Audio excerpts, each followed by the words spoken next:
নমস্কার বন্ধুরা, welcome to cricket and football hub. তো বন্ধুরা, এই ভিডিওতে একটা বিগ ব্রেকিং আপডেট নিয়ে তোমাদের মধ্যে আলোচনা করার আছে। সেক্ষেত্রে ভিডিওটা একটু না স্কিপ করে তোমাদের পুরোটা দেখার অনুরোধ থাকলো। আর তোমরা যারা আমাদের এই চ্যানেলে প্রথমবার এসেছো তারা কিন্তু অবশ্যই আমাদের এই ভিডিওতে একটা লাইক দিয়ে আমাদের এই চ্যানেলটাকে সাবস্ক্রাইব করে রেখো, কারণ তুমি কিন্তু এখানে তোমাদের প্রিয় দলের সমস্ত রকম খেলার খবর সবার আগে পেয়ে যাবে। তো চলো আর দেরি না করে আজকের ভিডিওর মেন টপিকগুলো নিয়ে আলোচনা শুরু করা যাক।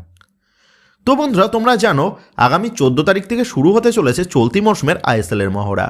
আর এই মরশুমের আইএসএলের ওপেনিং ম্যাচেই মুখোমুখি হতে চলেছে মোহনবাগান দল কেরালা ব্লাস্টার এফসির বিরুদ্ধে মোহনবাগানের ঘরের মাঠে, অর্থাৎ যুব ভারতীতে।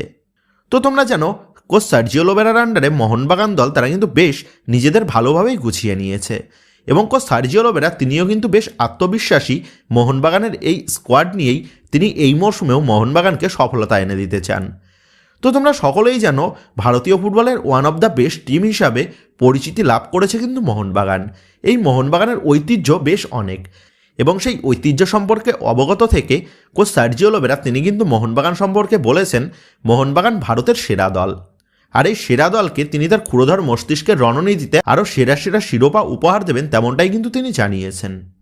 তো তোমরা জানো হাঁটুর চোটের জন্য মোহনবাগান দলের ভারতীয় ডিফেন্ডার তথা আশিস রায় সে কিন্তু এই মরশুমের জন্য মোটামুটিভাবে ছিটকে গেছে, আর এটা কিন্তু নিশ্চিত করে দিয়েছেন মোহনবাগান দলের কোচ সার্জিও লোবেরা।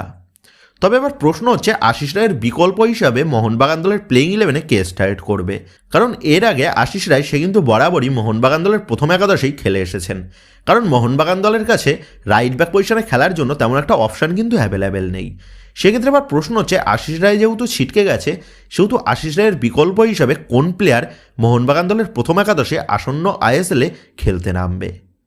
তো তোমরা জানো এই চলতি মরশুমের শুরুতেই মোহনবাগান ম্যানেজমেন্ট তারা নিজেদের দলে চূড়ান্ত করেছে তেকচাম অভিষেক সিংকে। আর এই তেকচাম অভিষেক সিং সে কিন্তু গত সিজনে দুর্দান্ত পারফরমেন্স করেছিল, যার কারণে এই সিজনে তেকচাম অভিষেক সিংয়ের পেছনে অল আউট ঝাঁপিয়ে এই তেকচাম অভিষেক সিংকে দলে চূড়ান্ত করেছে বাগান ম্যানেজমেন্ট। তো আমরা জানি তেকচাম অভিষেক সিং সে কিন্তু বরাবরই লেফট ব্যাক পজিশনে খেলতে অভ্যস্ত, তবে কোচ সার্জিও লোবেরা তিনি তার রণনীতিতে তেকচাম অভিষেক সিংকে অ্যাজ এ লেফট ব্যাকের পাশাপাশি রাইট ব্যাক পজিশনেও তিনি কিন্তু তৈরি করে নিয়েছেন।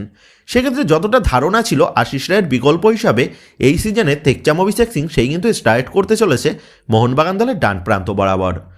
তবে এই মুহূর্তে দাঁড়িয়ে যে বিগ ব্রেকিং আপডেটটা বেরিয়ে আসছে তা হলো কোচ সার্জিও লোবেরা তিনি কিন্তু মোহনবাগানকে এই মরশুমেও সফলতা পাইয়ে দেওয়ার জন্য তিনি তার এক পছন্দের ছাত্রকে মোহনবাগান দলে নিয়ে আসলো, আর সেই প্লেয়ারটা হচ্ছে 27 বছর বয়সী ভারতীয় রাইট ব্যাক পজিশনের প্লেয়ার আমায় রানাওয়াডে। তো এই আমায় রানাওয়াডে সে কিন্তু বর্তমানে কেরালা ব্লাস্টার এফসির সাথে যুক্ত রয়েছে, তবে এর আগে সে ওড়িশা এফসি এবং মুম্বাই সিটি এফসিতে লোবেরার তত্ত্বাবধানে কাজ করেছে, আর সেই সুবাদেই এই আমায় রানাওয়াডে সে কিন্তু লোবেরার প্রিয় ছাত্র হয়ে উঠেছিল। আর এই মুহূর্তে যেহেতু মোহনবাগান দলের প্রধান রাইট ব্যাক পজিশনের প্লেয়ার তথা আশিস রায় ছিটকে গেছে গোটা মরশুমের জন্য, সেই কারণে কোচ সার্জিও লোবেরা তিনি তড়িঘড়ি ম্যানেজমেন্টের কাছে জানিয়েছেন দলের রাইট ব্যাক পজিশনের জন্য তিনি আমায় রানাওয়াডেকে দলে চান। আর সেই চাহিদা অনুযায়ী বাগান ম্যানেজমেন্ট তারা কিন্তু তড়িঘড়ি কেরালা ব্লাস্টার এফসির সাথে কথাবার্তা বলেন। তো কেরালা ব্লাস্টার এফসির সাথে এই আমায়ের তার কিন্তু চুক্তি রয়েছে 2030 সাল পর্যন্ত। তবে বাগান ম্যানেজমেন্ট কেরালা ব্লাস্টার এফসির সাথে কথাবার্তা বলে তারা কিন্তু আমায়কে এই সিজনের জন্য লোনে নিয়ে আসতে সক্ষম হয়েছেন, এবং যেমনটা খবর কথাবার্তা কিন্তু প্রায় চূড়ান্ত। সেক্ষেত্রে আমায় রানাওয়াডের সবুজ মেরুন জার্সি পরাটা কিন্তু শুধুমাত্র সময়ের অপেক্ষা।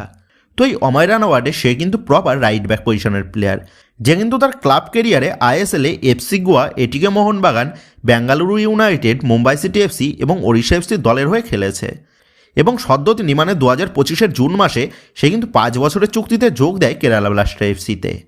আইএসএল মঞ্চে প্রায় 80টার কাছাকাছি ম্যাচ খেলার অভিজ্ঞতা রয়েছে এই ভারতীয় ডিফেন্ডারটার।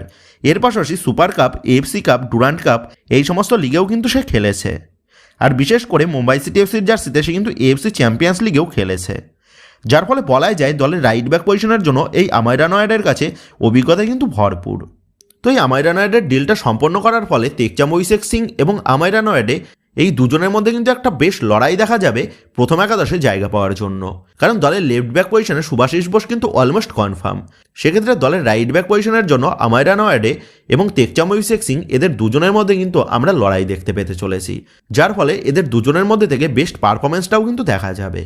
তো বন্ধুরা, দলের রাইট ব্যাক পজিশনকে স্ট্রং করার জন্য আমায় রানাওয়াডের ডিলটা মোহনবাগানের সাথে কেমন হলো এই বিষয়ে তোমাদের মতামতটা অবশ্যই নিচে কমেন্ট করে জানিয়ে দিও। তো বন্ধুরা এই ভিডিওতে এই আপডেটটা নিয়েই তোমাদের মধ্যে আলোচনা করার ছিল। তো আশা করি ভিডিওটা তোমাদের ভালো লেগেছে। তো যদি ভিডিওটা ভালো লেগে থাকে তাহলে ভিডিওতে লাইক দিয়ে চ্যানেল সাবস্ক্রাইব করে পাশে থাকা বেল আইকনটা অবশ্যই প্রেস করে দিও। তো বন্ধুরা এই ভিডিওটা এটুকুই ছিল। তো আসি বন্ধুরা, দেখা হচ্ছে পরের ভিডিওতে।